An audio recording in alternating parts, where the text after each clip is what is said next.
Patrick Henry College is known for its students.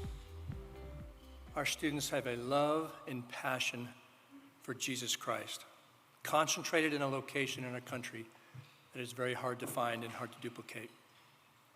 From that love and passion, this institution is able to produce a variety of very excellent and top-performing national programs in both education and in competition. Tonight, we're going to actually introduce to you a moot court exhibition. But before I do that, I want to talk a little bit about where does moot court fit in the college. Our college is known as a forensics institution. Forensics has many definitions. One of those definitions is the argumentation and debate. Research of topics, argumentation, and debate of those topics. The moot court is a form of legal argumentation before an appellate court or the Supreme Court of the United States. And what I didn't know for many years supporting the college, my wife and I, and we learned over time, was you actually have competitions. And the number one athletic competition in sport at Patrick Henry College is forensics. It's not soccer or basketball or baseball. And we're very good at it. So before I introduce the exhibition, I'd like to talk a little bit about our programs. We have 3 programs. The first one is Civic Debate. Last year, this college won, for the first time in the history of the college, the national championships in Civic Debate. That same time, yes, please do clap. The same time in the history of the competition, we took 2nd place and 3rd place, which is unheard of in any collegiate competition. Mock trial, the second area that we compete, we've been doing it for many years, but in the last few years, we've broken into the very elite competition with Columbia and Yale and Harvard and Duke. And now for the 2nd year in a row, we've ranked in the top 10 in the national tournament, and we are power ranked 3rd in the nation at Patrick Henry College in our mock trial organization and competition. And then finally, there's Moot Court. Moot Court's the competition we've been doing the longest. And if you look and can see in the reflected light, those are not basketball banners or national championships for the NCAA. Those are actually national championships for Moot Court. The Moot Court is a style of competition you do against other colleges. This last year, we are power ranked. We finished 3rd and 5th in oratory competition in the nation. We finished 3rd, 5th, and 9th in brief writing competition in the nation. And Patrick Henry College is power ranked number 1 in the nation in oratory, and we're power ranked number 1 in the nation in brief writing. Best writers, best speakers in the United States of America at the college level. That's exciting.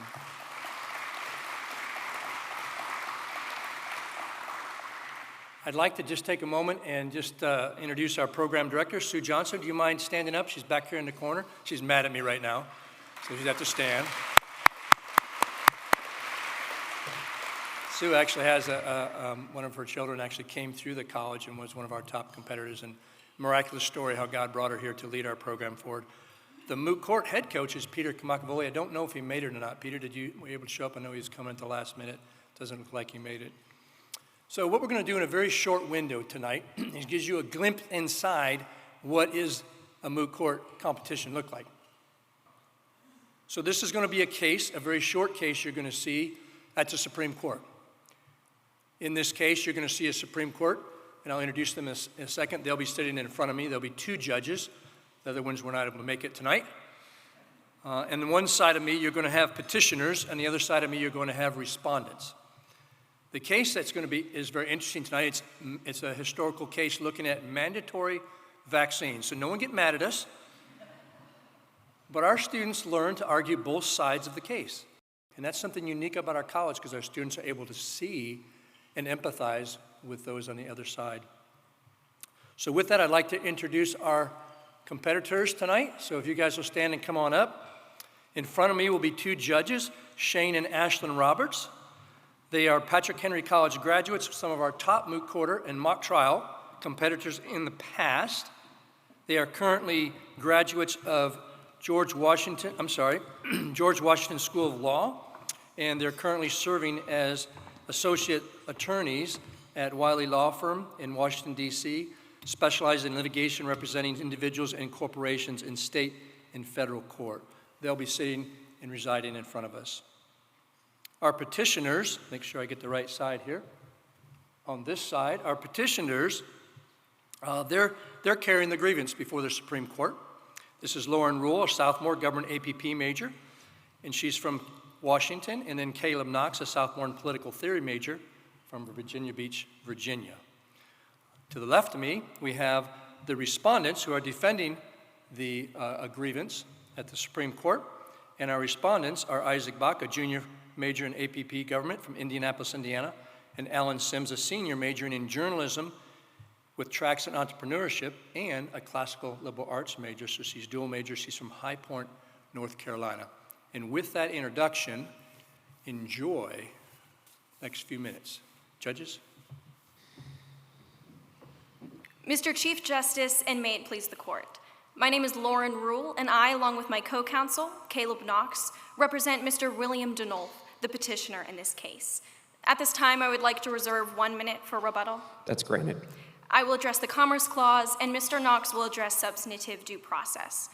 Because nearly everyone is engaged in the interstate market, the petitioner asks this court to rule that a forced vaccination requirement that does not regulate economic activity, but instead compels unwanted medical treatment is unconstitutional under the Commerce Clause. This case touches the very heart of American freedom by asking an old question in a new way.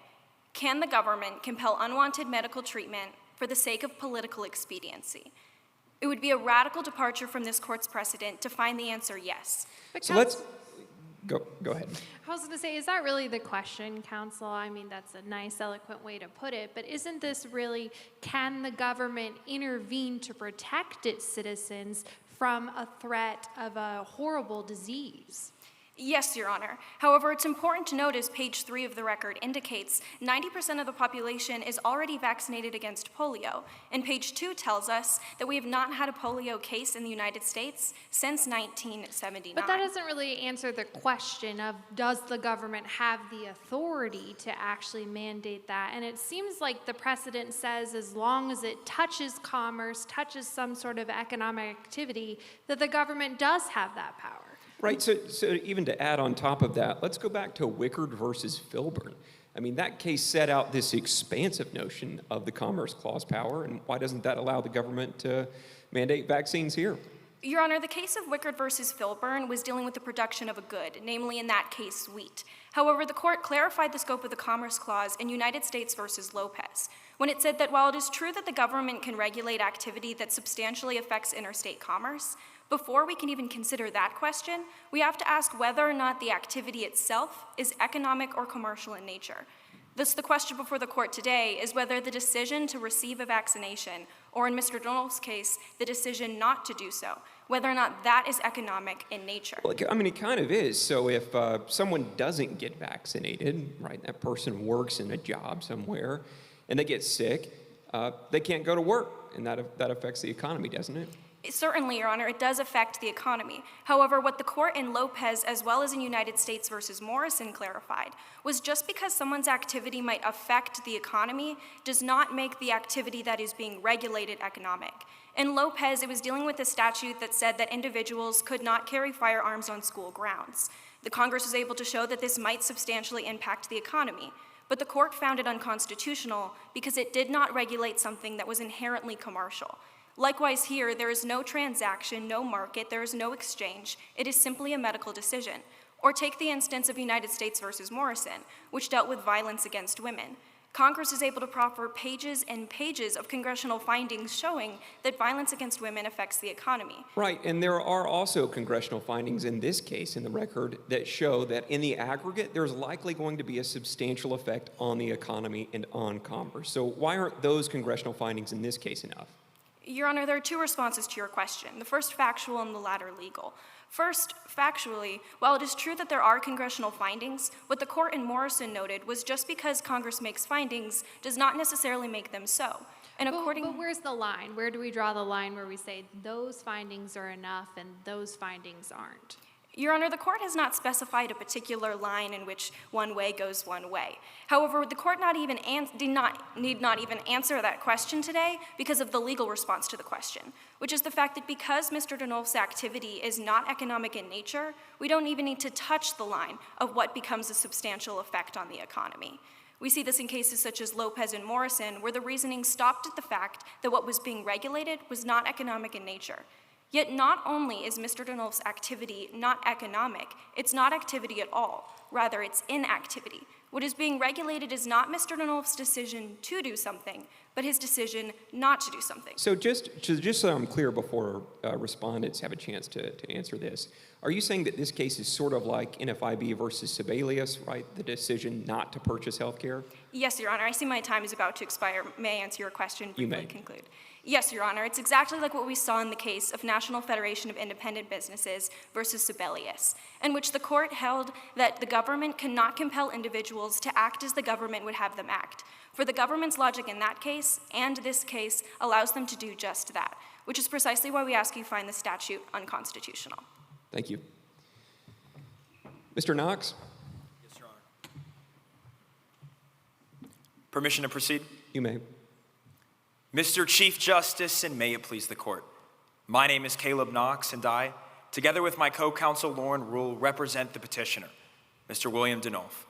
Today, we ask this court to rule that an individual has the right to exempt themselves from a vaccine requirement unless there is a present threat and a localized response. Long-standing in the American legal tradition is the defense of individual rights. Rights that are not to be limited for a light and transient cause. Rights that are not to be abridged for arbitrary reason. Now, there is no doubt a time and a place where the needs of the nation ought to be prioritized above these rights of the individual. Right, so let's go back to 1905 in Jacobson versus Massachusetts. There was a smallpox outbreak, and Massachusetts required everybody to get a vaccine. And somebody made the same argument that you're making here. I don't want to get a vaccine. And they said, you don't have a constitutional right to turn down mandatory vaccines. Doesn't that just end this case right there?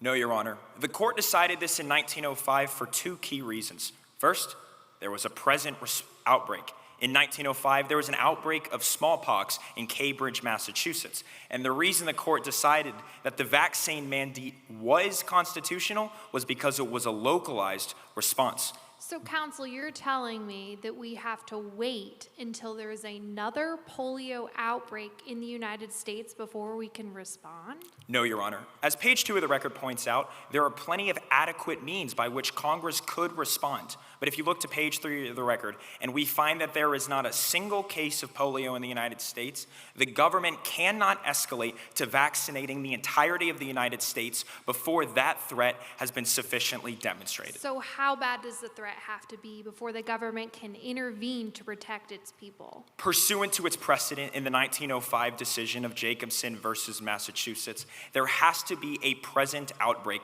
before the government can respond with a vaccination. So let's say there is a present outbreak. Would this be okay? Potentially, Your Honor. I would remind the court that this is not the question before them today, but if there was a present outbreak, they could even mandate vaccines in that area. But what the government has decided to do today, in a nation that is 90% vaccinated, that has been polio-free since 1979, without a single case of polio entering the United States, is made the decision to vaccinate the entirety of the nation. All right, so let's just set the policy judgment aside for a second.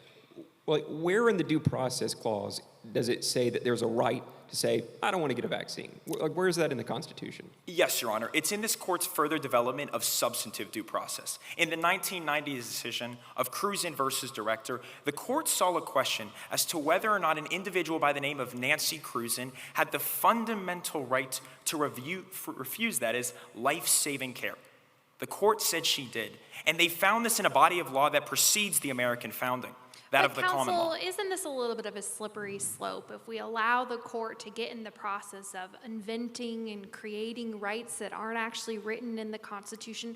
Aren't you concerned about the power that gives the court? We absolutely are, Your Honor. And that is why we would not be asking the court to do this if this right were not long established in our nation's tradition. In the 12th century, the common law found that forced medical treatment was battery and trespassing. That ancient right, that old dogma can be re-edified in today's context. A vaccination is a form of medical treatment. To force that upon an individual is another form of battery and trespassing without that individual's consent in a time where there is neither a present outbreak and a localized response. But I guess my concern is going back to this present outbreak. It sounds like it's a right sometimes, but not in others. So if this is a fundamental right, shouldn't there be no way for the government to intervene and take it away from its citizens? Your Honor, I see that my time has expired. May I briefly respond? Briefly, yes. Your Honor, fundamental rights of this nature always exist. The question is, in a fallen world and in a civil society, when can those rights be limited? They can be limited under this court's strict scrutiny analysis. But the government has to demonstrate a compelling interest. Without a single case in the United States, there is no compelling interest today. Thank you. Thank you. Thank you, counsel. Counsel for respondents.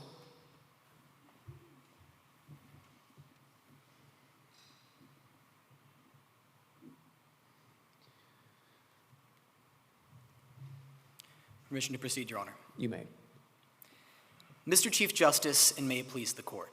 My name is Isaac Bach, and I, along with my co-counsel, Alan Sims, represent the United States. I will discuss the Commerce Clause, and my co-counsel will address the Due Process Clause of the Fifth Amendment.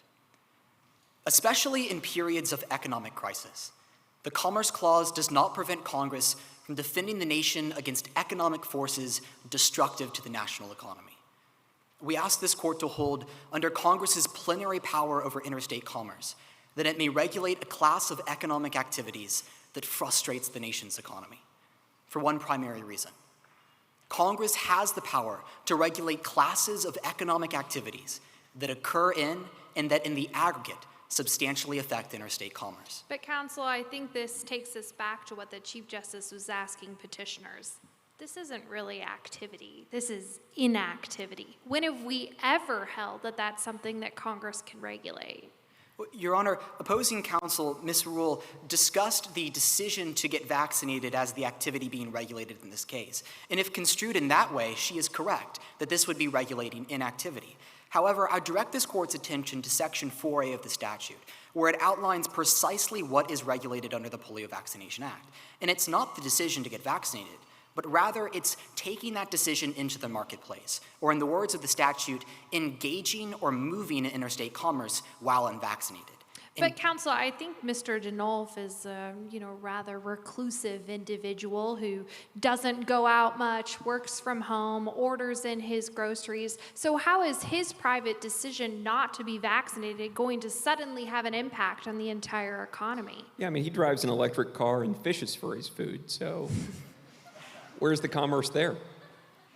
Your Honors, you are correct that according to the record, Mr. Denolf does not get out much. He certainly doesn't get out as much as many other Americans. However, it's also stipulated on page 4 of the record that he does engage in interstate commerce as a consumer. He uses that electric car to go to the grocery store, to go to his bank, and he engages in the interstate market. This court found in Gonzalez versus Raich that if Congress has a rational basis to find that an activity will substantially affect interstate commerce, they may regulate that activity. So, I mean, again, how is the decision not to get vaccinated going to have a substantial economic effect? Well, Your Honor, the court found, or the Congress in this case, found that it would have economic consequences in two ways. And we know that because Section 4A of the statute meticulously specifies that the president may not enforce the PVA unless two important findings are met. First, that there's a risk of a pandemic, which is defined in 2A6 of the statute as an estimated loss of 25,000 lives. And second, an economic emergency, defined in 2A7 of the statute as a 1% drop in gross domestic product or a 10% rise in national unemployment. But counsel, neither of those have happened. I mean, there's a beauty in our system in that we tell the government they cannot intervene until there's an actual harm. So what gives the government the right to be preemptive in this nature? Well, Your Honor, Congress does have the right, under its commerce authority, to be preemptive. The court made that decision in its decision in Heart of Atlanta versus the United States, where it dealt with the issue of racial discrimination in commerce. And it found that one of the key evils of racial discrimination is the prevention of future transactions. And so Congress can act preemptively to ensure that those transactions will occur and to ensure that there is steady movement in interstate commerce. So sorry to pull you away from that, but I'm concerned about NFIB versus Sibelius, right? This case is about a decision not to get vaccinated. That case was about a decision not to purchase health care. And Chief Justice Roberts, not me, the other one, held in that case that didn't affect interstate commerce. Your Honor, you are correct that in Sibelius, the court found that inactivity cannot be regulated because you can't regulate something that doesn't exist. However, in this case, the decision to get vaccinated is not what is being regulated. In the same way that in Heart of Atlanta, the decision to racially discriminate wasn't being regulated. Rather, it was the business owner's decision to carry that into the marketplace and refuse individuals based on their race. That seems like a little bit of semantics. I mean, isn't any decision that perhaps is made in the business context going to have some sort of an impact on the economy? I mean, that seems to make the government's power limitless. Your Honor, I see that my time is running down. May I briefly respond to your question? Your Honor, it isn't limitless because as this court noted in Lopez and in Sibelius, that activity has to be pre-existing and it has to be economic in its nature. And in this case, according to page 4 of the record, Mr. Denolf has stipulated that he actively engages in interstate commerce while unvaccinated. The Congress is not regulating his decision to refuse being vaccinated, but rather his decision to carry that and affect the customer around him when he goes into the marketplace. And for that reason, we ask the court to affirm. Thank you.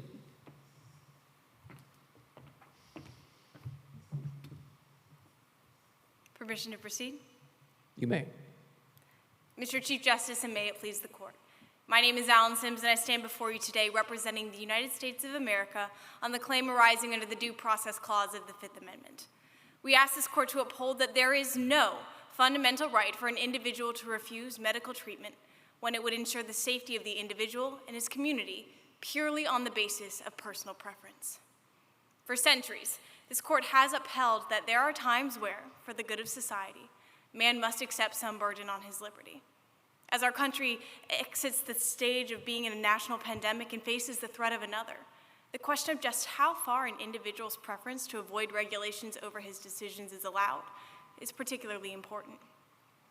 We ask this court to uphold the reasoning of the Circuit Court for the following reason.